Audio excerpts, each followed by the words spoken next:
اس نے پوری کوشش کی کہ کسی نہ کسی طرح اپنے بندھے ہوئے ہاتھ اپنے کولوؤں کی طرف سے نکال کر سامنے لے آئے۔ اس کوشش میں وہ پسینہ پسینہ ہو گئی۔ یہ اس کے حق میں اچھا ثابت ہوا۔ جسم میں گرمی آئی تو اس کے ہاتھ پیر بھی کام کرنے لگے۔ آصف مسلسل اس کی حوصلہ افزائی کر رہا تھا۔ شاباش سمرا، گڈ، اسی طرح ایک کوشش اور کرو، تم کامیاب ہو جاؤ گی۔ سمرا نے جسم کا پورا زور لگا کر کوشش کی اور اپنے ہاتھ اپنے گھٹنے کے جوڑوں تک پہنچا کر ہانپنے لگی۔ آصف نے پھر اس سے کہا، ویری گڈ سمرا، اب تم آسانی سے اپنے ہاتھ نکال سکتی ہو۔ سمرا اس وقت چکرا کر رہ گئی تھی۔ اس کا سر اس کی ٹانگوں کے پاس تھا اور ہاتھ گھٹنوں کے جوڑوں کے پاس پھنسے ہوئے تھے۔ اس نے ذرا دم لے کر پھر کوشش کی اور اپنے دونوں ہاتھ پیروں کی طرف سے نکال لیے۔ اب اس کے ہاتھ سامنے کے رخ پر تھے۔ اگلا مرحلہ رسی کھولنے کا تھا۔ سمرا کے ہاتھ شاید ان لوگوں نے رعایتاً زیادہ مضبوطی سے نہیں باندھے تھے۔ اس نے زمین پر بیٹھ کر رسی کو دانتوں کی مدد سے کھولنے کی کوشش کی اور تقریباً 15 منٹ میں اس میں بھی کامیاب ہو گئی۔ اسے ہاتھ کھلنے کی اتنی خوشی ہوئی کہ وہ مارے خوشی کے رونے لگی۔ پھر اس نے اپنے ہاتھوں کو سہلایا اور آگے بڑھی اور آسانی سے آصف کے ہاتھ اور پاؤں کی رسی کھول دی۔ آصف کے جسم کا جوڑ جوڑ دکھ رہا تھا اور گویا سردی سے جم کر رہ گیا تھا۔ وہ سمرا کا سہارا لے کر اٹھا اور آہستہ آہستہ اپنے ہاتھوں پیروں کو دائیں بائیں گردش دی۔ پھر آہستہ آہستہ اس کا دوران خون بھی بحال ہونے لگا۔ وہ اپنے جسم کو تیزی سے حرکت دینے لگا۔ جب اس کا جسم بالکل معمول پر آ گیا تو اس نے اچھل کود کر ایک مرتبہ پھر خود کو آزمایا۔ اب وہ بالکل نارمل تھا۔ اس نے اپنے کوٹ کو الٹا کر کے پہن لیا۔ اب کوٹ کے بٹن پشت کی طرف تھے اور پچھلا حصہ آگے کی طرف۔ اس سے اس کا جسم سردی سے محفوظ ہو جاتا، لیکن اس صورت میں وہ ہاتھ پیروں کو اچھی طرح حرکت نہیں دے سکتا تھا۔ اس لیے کوٹ اتار کر اس نے سمرا کو دے دیا۔ سمرا پہلے ہی اپنی جیکٹ کی زپ بند کر چکی تھی اور اپنے دوپٹے کو کانوں پر لپیٹ چکی تھی۔ آصف نے ارد گرد نظر دوڑائی تاکہ اسے اپنی حفاظت کے لیے کوئی چیز مل جائے، لیکن وہاں سوائے اس لالٹین کے اور کچھ بھی نہیں تھا۔ اچانک آصف کے ذہن میں ایک تدبیر آئی۔ اس نے سمرا سے کہا، میں لالٹین بجھا کر دروازے کے ساتھ چپک کر کھڑا ہو جاؤں گا۔ تم اپنے بستر پر لیٹ کر زور زور سے چیخیں مارنا۔ ان میں سے کوئی نہ کوئی تمہاری چیخیں سن کر ضرور اندر آئے گا۔ میں آنے والے کو پیچھے سے قابو کرنے کی کوشش کروں گا۔ یہ ایک جوا ہے، یا تو ہم اس پر قابو پا لیں گے یا وہ ہمیں مار دے گا یا دوبارہ باندھ دے گا۔ یہ کہہ کر اس نے لالٹین بجھا دی اور وہی ہتھیار کے طور پر ہاتھوں میں لے کر کھڑا ہو گیا اور سمرا سے بولا، چلو لیٹو اور شروع ہو جاؤ، ہمارے پاس وقت کم ہے۔ سمرا کمبل اوڑھ کر لیٹ گئی اور بہت بری طرح چیخیں مارنے لگی۔ ساتھ ہی ساتھ وہ کہتی جا رہی تھی، ہائے مر گئی، پتہ نہیں کس چیز نے کاٹا ہے، بچاؤ۔ اس کی چیخیں سن کر فوراً ہی دروازے پر آہٹ ہوئی اور کوئی اندر داخل ہوا اور بولا، بابا کیوں چیخ؟ اس کا جملہ ادھورا رہ گیا۔ آصف نے لالٹین سے اس کے سر پر وار کیا تھا۔ لالٹین کی چوٹ تو اتنی شدید نہیں تھی، لیکن چوٹ لگنے سے وہ کچھ بوکھلا گیا تھا۔ آصف نے اس کی گردن پر پوری قوت سے گھوسا مارا تو وہ زمین پر گر گیا۔ اس نے جھپٹ کر اس کے شانے سے لٹکی ہوئی کلاشنکوف گھسیٹ لی اور اس کے دستے سے اس کے سر پر ایک زوردار ضرب لگائی۔ اس کے حلق سے کربناک چیخ بلند ہوئی اور وہ ساکت ہو گیا۔ لگتا تھا کہ جانو کسی اور جگہ سو رہا تھا۔ بچل ان کے کمرے کے نزدیک تھا۔ آصف نے کلاشنکوف کندھے پر لٹکائی اور سمرا کا ہاتھ پکڑ کر باہر کی طرف لپکا۔ باہر گھپ اندھیرا تھا۔ وہ دونوں اندازے سے ایک طرف دوڑنے لگے۔ راستہ ناہموار تھا۔ کئی جگہ سمرا گرتے گرتے بچی۔ اس کے ہیل والے جوتے بھاگنے میں اس کے لیے رکاوٹ بن رہے تھے۔ اس نے جوتے اتار کر پھینک دیے۔ اب اسے بھاگنے میں مزید تکلیف ہو رہی تھی کیونکہ راستے میں کانٹے بھی تھے اور کنکر پتھر بھی۔ خرم سردار جہانگیر کے سب ملازموں کے بیانات لے چکا تھا۔ اسے ان سے کوئی بھی کام کی بات معلوم نہیں ہوئی تھی۔ اچانک اس کی نظر اوپر سے اترتے ہوئے مکرم اور مراد پر پڑی۔ خرم انہیں دیکھ کر چونک اٹھا۔ مکرم اور مراد بھی اسے دیکھ کر ساکت ہو گئے۔ وہ چند لمحے خرم کو دیکھتے رہے اور پھر اچانک ہی غیر متوقع طور پر پلٹ کر بھاگے۔ انہیں بھاگتے دیکھ کر سردار جہانگیر کو حیرانی ہوئی۔ خرم کو بھی حیرانی تھی۔ وہ بھی مچھلی کی طرح ان کے پیچھے لپکا۔ مکرم اور مراد اوپری منزل پر جا کر بنگلے کی اگلی سمت میں موجود ایک سیوریج پائپ کے ذریعے نیچے اترے اور باؤنڈری وال کود کر دیوانہ وار بھاگے۔ خرم ان کے پیچھے تھا۔ اس نے بھی باؤنڈری وال پھاندی اور چند منٹوں بعد انہیں چا لیا۔ ان کے نزدیک پہنچ کر وہ چیخ کر بولا، رک جاؤ ورنہ میں گولی مار دوں گا۔ بھاگتے بھاگتے مکرم نے بھی ریوالور نکال لیا تھا۔ اس نے پلٹ کر خرم پر فائر کر دیا۔ گولی خرم کے شانے کو چھوتی ہوئی گزر گئی۔ خرم زمین پر لیٹ گیا اور مکرم کے پیروں کا نشانہ لے کر فائر کر دیا۔ مکرم لڑکھڑا کر گرا۔ خرم نے دوسرا فائر مراد پر کیا۔ وہ عین وقت پر ایک گلی میں مڑ گیا اور خرم کی گولی سے بچ گیا۔ وہاں سے اس نے ایک رکشہ پکڑا اور اس سے سیدھا چلنے کو کہا۔ رکشے والا اس کے چہرے سے زیادہ اس کے لہجے سے خوفزدہ ہو گیا اور رکشہ آگے بڑھا دیا۔ اسپیڈ بڑھاؤ، میرے دشمن میرا پیچھا کر رہے ہیں۔ اگر وہ مجھ تک پہنچ گئے تو میں پہلے تمہیں گولی مار دوں گا۔ رکشہ ڈرائیور نے گھبرا کر اسپیڈ بڑھا دی۔ خرم جب اس گلی میں داخل ہوا جس میں مراد غائب ہوا تھا تو اسے وہاں کوئی نظر نہیں آیا۔ اس کے شانے سے مسلسل خون بہہ رہا تھا اور اس کی وردی کی ایک آستین خون میں تر ہو گئی تھی۔ ان علاقوں میں رکشہ ٹیکسی مشکل ہی سے ملتے ہیں۔ مراد کی قسمت اچھی تھی کہ اسے رکشہ مل گیا۔ خرم ٹیکسی کی تلاش میں ادھر ادھر نظریں دوڑاتا رہا۔ آخر سامنے والے بنگلے سے ایک لڑکا نکلا۔ وہ اپنی چھت پہ کھڑا ہوا اسے دیکھ رہا تھا۔ اس نے خرم سے کہا، آفیسر، اگر آپ مائنڈ نہ کریں تو میں اپنی گاڑی میں آپ کو اسپتال ڈراپ کر دوں۔ تھینکس، خرم نے کہا اور واپس اس طرف چل دیا جہاں مکرم گرا تھا۔ اس کے ہاتھ سے ریوالور چھوٹ کر دور جا گرا تھا، لیکن وہاں موجود کچھ افراد نے اسے پکڑ لیا تھا۔ دو لڑکے شاید ہاکی کھیل کر آ رہے تھے اور مکرم اور خرم کا مقابلہ دیکھ چکے تھے۔ شکریہ بچوں، خرم نے ان کے نزدیک پہنچ کر کہا، بس تھوڑی دیر اور رکو، میں ذرا پولیس موبائل بلا لوں۔ اس نے جیب سے سیل فون نکالا اور کال کر کے پولیس موبائل بلا لی۔ موبائل اس علاقے میں چند بلاک دور تھی۔ وہ 10 منٹ سے بھی کم وقت میں وہاں پہنچ گئی۔ خرم خود سردار جہانگیر کے بنگلے پر اتر گیا اور مکرم کو پولیس کی حراست میں اسپتال بھجوا دیا۔ سردار جہانگیر خرم کو زخمی دیکھ کر حیران رہ گیا اور بولا، ایس ایس پی صاحب، آپ تو اچھے خاصے زخمی ہو گئے۔ معمولی زخم ہے، صرف خون زیادہ بہہ گیا ہے۔ آپ اپنی ڈرائیور سے کہیں کہ وہ مجھے اسپتال چھوڑ دے۔ ڈرائیور کیوں خرم صاحب، میں بھی آپ کے ساتھ چلتا ہوں۔ سردار جہانگیر نے فوراً گاڑی نکلوائی اور خرم کو ایک نزدیکی پرائیویٹ اسپتال لے گیا۔ وہاں کا عملہ ایک بڑے پولیس افسر کو دیکھ کر ایک دم الرٹ ہو گیا۔ گولی خرم کے دائیں بازو کا گوشت ادھیڑتی ہوئی نکل گئی تھی۔ ڈاکٹر نے اس کا زخم صاف کر کے اس پر ٹانکے لگائے اور اس پر پٹی کر دی۔ وہاں سے فارغ ہو کر خرم شیرازی کے بنگلے پر پہنچا۔ سردار جہانگیر اس کے ساتھ تھا اور خرم کو بتا چکا تھا کہ زخمی ہونے والا اس کا سگا بھتیجا ہے اور فرار ہونے والا اس کا ایک دوست ہے۔ اب میں کچھ صورتحال سمجھ رہا ہوں، شیرازی نے کہا۔ بقول سردار صاحب کے مکرم پہلے تو سمرا سے شادی کا خواہش مند تھا، پھر ان کے انکار پر اس نے سمرا کو اغوا کر کے مجھ سے 15 کروڑ روپے ہتھیانے کی کوشش کی۔ اگر وہ اس رقم کا مطالبہ سردار جہانگیر سے کرتا تو اس سے پہلے اس پر شبہ ہوتا، کیونکہ آج کل مکرم کو عیاشی اور فضول خرچی کے لیے پیسے نہیں مل رہے ہیں۔ اگر یہ حرکت اس کمینے کی ہے تو میں اسے زندہ نہیں چھوڑوں گا۔ سردار جہانگیر نے غصے سے کانپتے ہوئے کہا، آپ کو کچھ بھی کرنے کی ضرورت نہیں پڑے گی۔ خرم نے کہا، قانون اس سے خود نمٹ لے گا۔ پہلے اس سے یہ تو معلوم کریں کہ آصف و سمرا ہیں کہاں۔ وہ ابھی زخمی ہیں، خرم نے کہا، ہم اس پر تشدد نہیں کر سکتے۔ ہاں، آپ پیار محبت سے اگلوا سکتے ہیں، خرم نے سردار جہانگیر سے کہا، لیکن ابھی آپ اس سے مت ملیے گا، پہلے میں اس سے ملوں گا، آپ اپنے غصے پر قابو نہیں پا سکیں گے۔ خرم وہاں سے اٹھ کر انسپیکٹر اکرام کی طرف گیا اور اسے پوچھا کہ انسپیکٹر، آپ نے جو ڈیٹا مجھے دیا ہے اس میں 2 نمبر ایسے ہیں جن کے سامنے کوئی نام نہیں ہے بلکہ ایکس اور وائی لکھا ہوا ہے۔ میں ان دونوں نمبروں پر کال کر چکا ہوں، دونوں نمبرز بند ہیں۔ آپ نے بتایا کہ ان نمبروں پر دن میں کئی مرتبہ کال کی گئی ہے۔ سوال یہ ہے کہ یہ نمبر ہیں کس کے؟ یہ تو آپ کو مجید لاشاری ہی بتائے گا، انسپیکٹر اکرام نے جواب دیا۔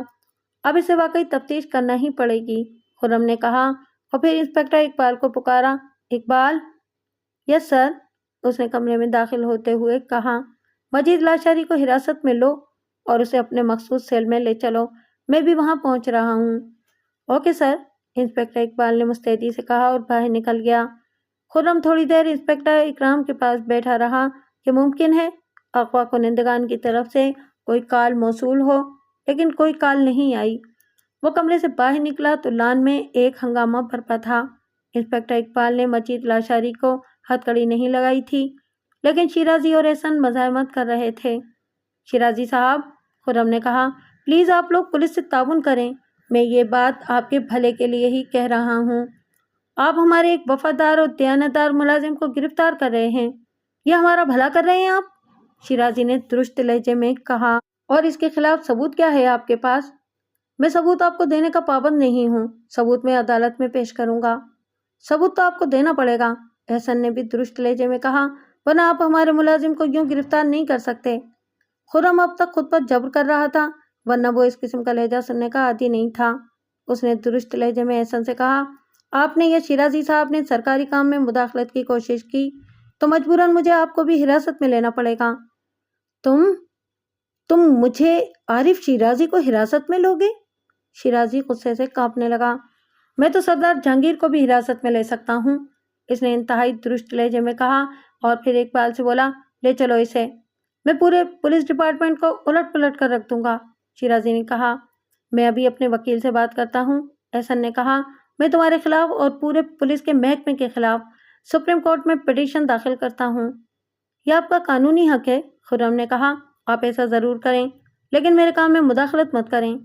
وہ اپنی سرکاری گاڑی کی طرف بڑھ گیا۔ اقبال پہلے ہی مجید لاشاری کو گاڑی میں بٹھا چکا تھا۔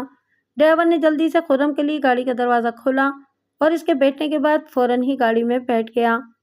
تمہیں یہ جسارت بہت مہنگی پڑے گی ایس ایس پی خرم، احسن نے چیخ کر کہا۔ خرم نے کوئی جواب دینا مناسب نہ سمجھا اور ڈرائیور کو گاڑی آگے بڑھانے کا اشارہ کیا۔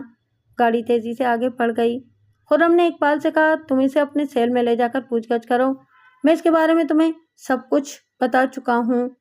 سمرا اور آصف گرتے پڑتے بھاگ رہے تھے۔ اسی وقت جانو کی آنکھ کھل گئی۔ اسے پڑی کی طلب محسوس ہو رہی تھی۔ اس نے جیب میں ہاتھ ڈالا لیکن پڑی نہیں تھی۔ وہ یہ سوچ کر بچل کی طرف بڑھا کہ اس کے پاس پڑی ہوگی، لیکن بچل اپنے بستر پر نہیں تھا۔ اس نے آواز دی، بچل ہے، او بچل! اس کی آواز کا کوئی جواب نہیں آیا۔ وہ کچھ اور آگے بڑھا تو اسے سمرا اور آصف کے کمرے کا دروازہ کھلا نظر آیا۔ وہ جھپٹ کر آگے بڑھا اور کمرے میں داخل ہو گیا۔ اندر داخل ہوتے ہی وہ بچل کے جسم سے ٹکرا گیا۔ وہ پلٹ کر پھر اپنے بستر کی طرف آیا، وہاں سے ٹارچ اٹھائی اور بھاگتا ہوا کمرے میں داخل ہوا۔ ٹارچ کی تیز روشنی میں جو منظر اس نے دیکھا اسے یقین نہ آیا۔ بچل اپنے ہی خون میں لت پت پڑا تھا، اس کی پتھرائی ہوئی آنکھیں کھلی ہوئی تھیں۔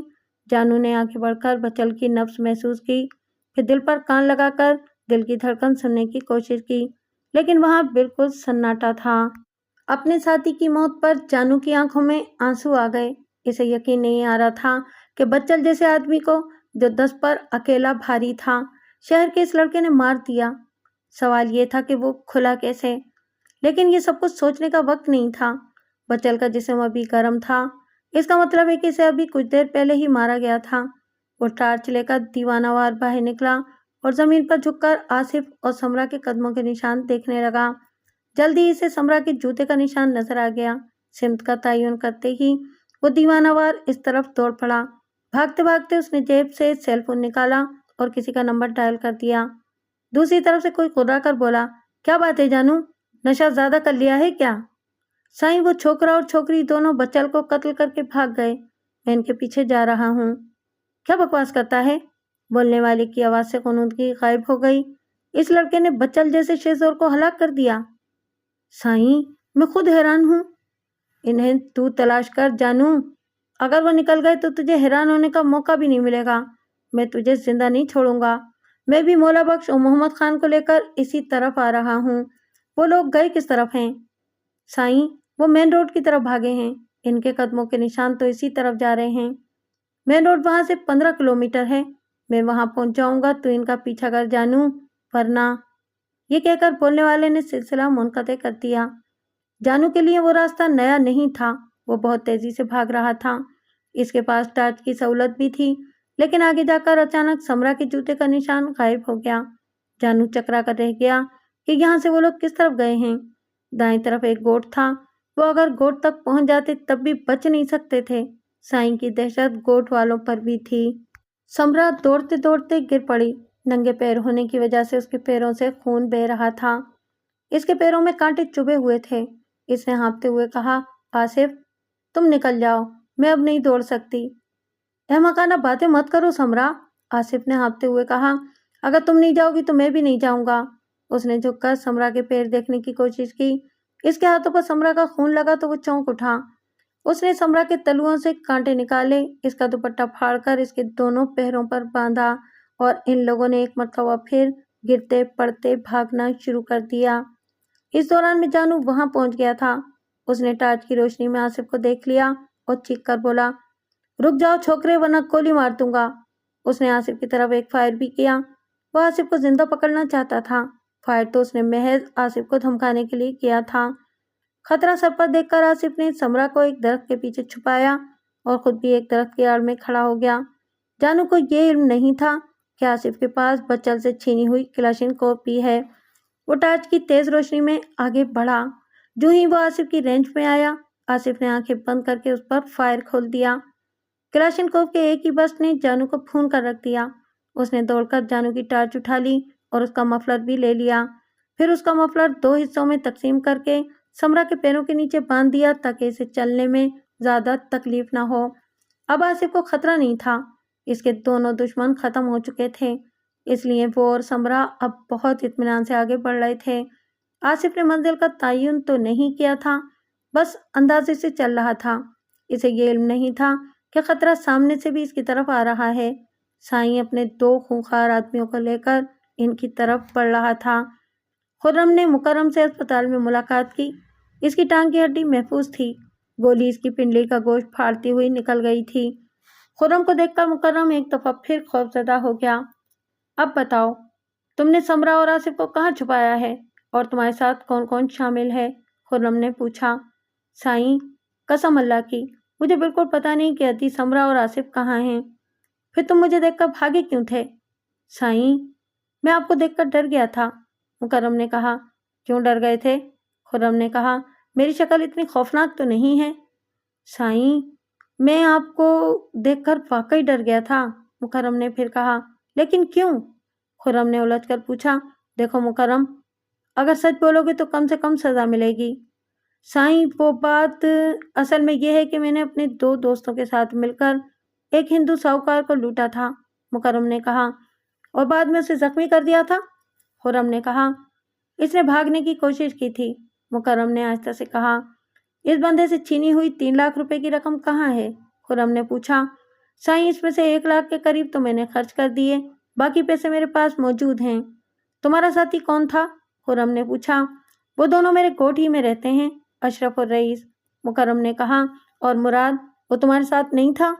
نہیں سائیں، مراد ہمارے ساتھ نہیں تھا، مکرم نے جواب دیا۔ پھر وہ مجھے دیکھ کر کیوں بھاگا تھا؟ سائیں، میں نہیں جانتا، مکرم نے کہا۔ ویسے میرا خیال ہے کہ وہ ادی سمرا کے بارے میں کچھ جانتا ہے۔ خرم نے چونک کر اسے دیکھا۔ کیا؟ اس نے تمہیں کچھ بتایا تھا؟ نہیں سائیں، اس نے بتایا تو نہیں تھا، لیکن اس کی باتوں سے میں نے اندازہ لگایا تھا کہ ادی سمرا کے اغوا میں اگر اس کا ہاتھ نہیں ہے تو اسے معلوم ضرور ہے۔ مراد کا پتہ بتاؤ۔ سائیں، وہ اس وقت کوٹ میں نہیں ہوگا بلکہ جان محمد کے اڈے پر ملے گا۔ جان محمد کا اڈا؟ خرم نے پوچھا۔ یہ جو کراچی میں ہے؟ جی سائیں، وہ وہاں سے ہیروئن اور چرس لے کر ان کا دھندا بھی کرتا ہے۔ اسی وقت اس کے سیل فون کی گھنٹی بجنے لگی۔ دوسری طرف انسپکٹر اکرام تھا۔ وہ پرجوش لہجے میں بتا رہا تھا کہ اغوا کنندگان کا سراغ مل گیا ہے اور وہ اس وقت سپر ہائی وے کے نزدیک موجود ہیں۔ انہوں نے ابھی ابھی شیرازی صاحب کو کال کی تھی۔ تمہیں یقین ہے کہ وہ سپر ہائی وے کے نزدیک ہیں؟ سر، میرا تو خیال ہے کہ وہ سپر ہائی وے پر ہیں، انسپکٹر اکرام نے کہا۔ خرم تیزی سے باہر نکلا۔ اس نے اقبال کو کال کی اور اسے کہا کہ فوری طور پر پولیس پارٹی تیار کرو اور اسپتال پہنچو، ہمیں ابھی اور اسی وقت نکلنا ہے، ہری اپ۔ اوکے سر، انسپکٹر نے جواب دیا۔ آصف و سمرا جیسے جیسے آگے بڑھے، انہیں گاڑیوں کے انجن کی دھیمی دھیمی آوازیں سنائی دیں۔ آصف پرجوش لہجے میں بولا، سمرا، ہم صحیح سمت میں جا رہے ہیں۔ یہ تم کیسے کہہ سکتے ہو؟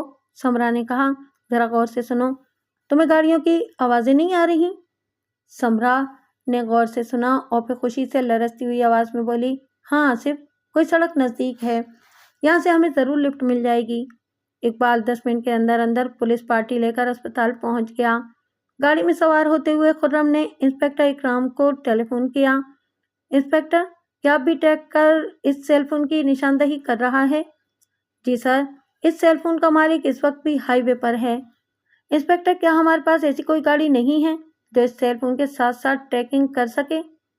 گاڑی تو موجود ہے سر،